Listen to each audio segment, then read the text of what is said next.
يوسف عيسى ayaa waxay ka dhacday magaalada Dudun oo 80 kiiloomitir waqooyi galbeed ka xigta magaalada Gaalkacyo xarunta gobolka Mudug kuna taal xadka Soomaaliya iyo Itoobiya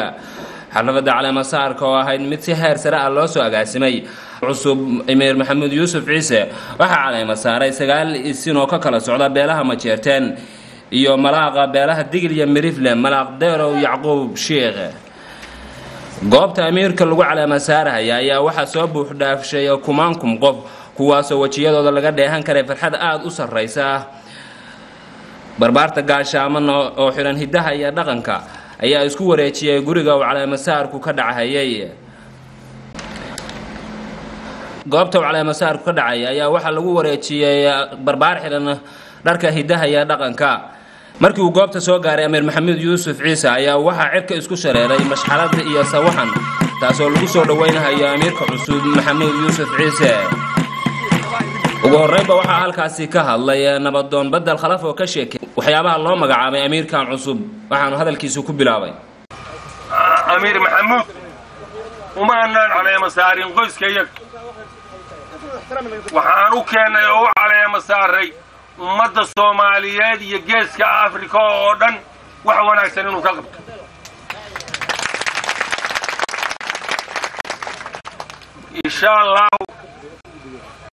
insha Allah dibaan iskala arki doona haddii alla idmo wax qalad wanaagsan iyo horumar nabadgelyo guul wanaagsan insha Allah inaan ku gaarabaan aad iyo rajaynay annagoo ah beesha caleemasaarkan leh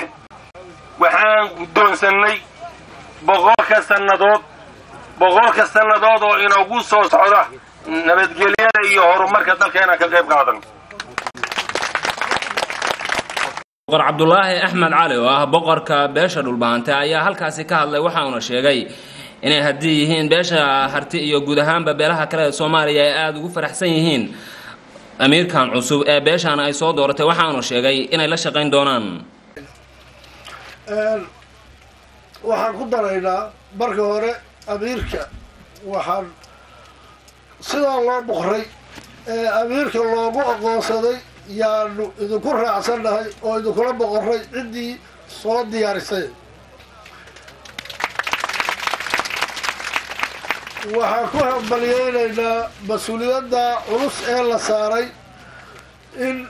uu hambalyadeediina waa bixinaynaa oo waa hambaliyeynaynaa waxaan ugu ducaynaynaa horumar iyo qiimo weyn iyo waxqabad iyo daacadnimo uu dadkiisa ilaahay u geliyo oo dalka iyo dadka iyo diintaba ku hogaamiyo taana ilaahay inuu karsiyo aan ugu ducaynayno xagga tilmaamaha marka hore waxaan leenahay hambalyadii dhammaan inay ku soo biir maslaxa isamada xurmo iyo sharaf buu leeyahay waqtigana hawl badan buu leeyahay xurmada iyo sharafkana dee ku soo biir hawsha adagna ilaahay inuu kulligeenba inoo fududeeyana waa baryaynaa in hadallada la dhaafi karin baa jira dad baanaan hawlo adag baa jire waa maxay wax boqorka iyo hawlaha adag war sharkana ilaahay baa sameeyey khayrkana ilaahay baa sameeyey waana u qaybsanaa inaynu shirka dhacayna wax ka qabano boqortooyadana waa u qaybsanaa hirgelin oo socotiinana waa u qaybsanaa oo ummad laxaad leh oo wax walba qabsan karta ilaahay dadka iga dhigo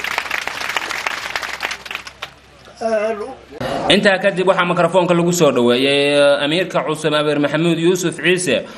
oo sheegay in uu si weyn ugu faraxsan yahay in ay xafladan intaas oo dad ay ka soo qayb galaan waxaana amiirku